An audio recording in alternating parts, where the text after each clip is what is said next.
Hello বন্ধুরা, তোমরা সবাই কেমন আছো? আবারও চলে আসলাম আরেকটা দারুণ স্বাদের রেসিপি নিয়ে। আজকের রেসিপিটা তালের ভাপা পিঠে বা তালের কেক। তালের মরশুমে তাল দিয়ে যদি আমরা পিঠে বানিয়ে না খাই তা কি হয়? তাই দেখে নাও আজকের রেসিপিটা। এখানে নিয়ে নিলাম 500 গ্রাম আতপ চালের গুঁড়ো। এর মধ্যে দিয়ে দিলাম স্বাদ মতো চিনি। চিনিটা এখানে বেশি পরিমাণ দেব না। এরপর তালের রস দিয়ে ব্যাটারটা রেডি করে নেব।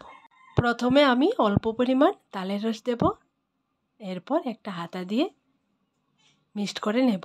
প্রথমে যদি তালের রসটা বেশি পরিমাণ দিয়ে দিই তাহলে ব্যাটারটা পাতলা হওয়ার সম্ভাবনা বেশি, তাই আমি অল্প পরিমাণ তালের রস দেওয়ার পর যদি আরও তালের রস লাগে তাহলে দেখো বন্ধুরা, আরেকটুখানি তালের রস দিতে হবে, কারণ ব্যাটারটা পুরোপুরিভাবে রেডি হয়নি।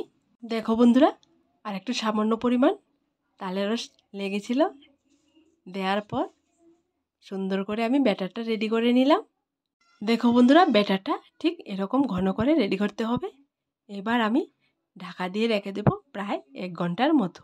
1 ঘন্টা রাখার পর দেখো ব্যাটারটা অনেকটাই ফুলেছে। তোমাদেরকে একটা চামচ দিয়ে দেখিয়ে দিলাম কতখানি ফুলেছে।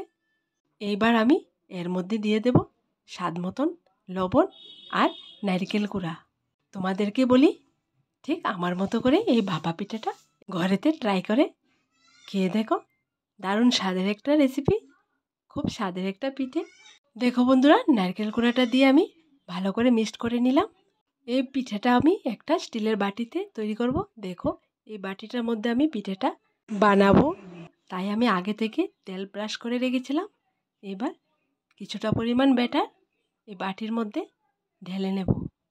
তোমরা যদি চাও একটা শুধু তৈরি করবে বড় করে, তাহলে একটা বড় সাইজের বাটিতে এই ভাপা পিঠাটা তৈরি করতে পারো।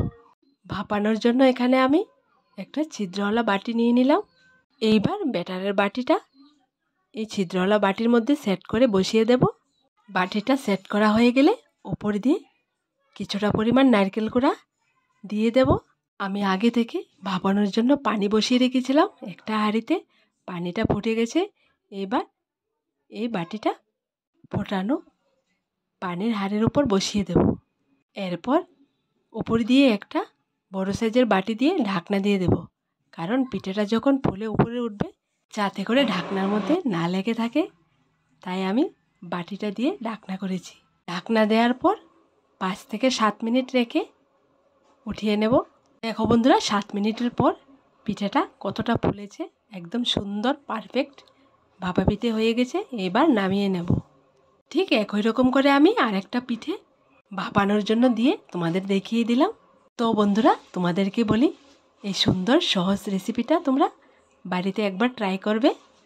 দেখবে নরম তুলতুলে ফুলকো ফুলকো ভাপা পিঠে খেতে কতটা স্বাদের হয়।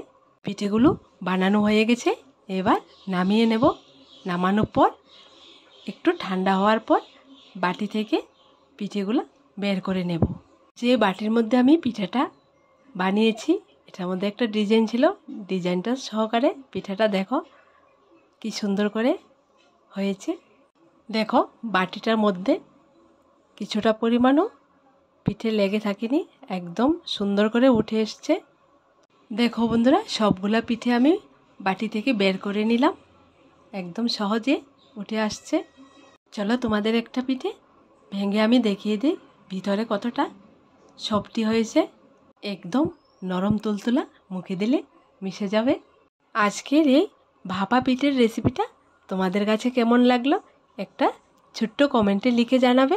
আর আমার দেওয়া সবগুলা রেসিপি তোমাদের যদি ভালো লেগে থাকে তাহলে আমার চ্যানেলটাকে লাইক, শেয়ার এবং সাবস্ক্রাইব করে পাশে থাকা বেল বাটনটি অবশ্যই ক্লিক করে রাখবে, যাতে করে আমার দেওয়া নতুন নতুন রেসিপিগুলো সবার প্রথমে তোমাদের কাছে পৌঁছায়। আমার নতুন বন্ধুদের বলছি, আমার চ্যানেলটাকে সাবস্ক্রাইব করে পাশে থাকার জন্য। আজ এখানে শেষ করলাম।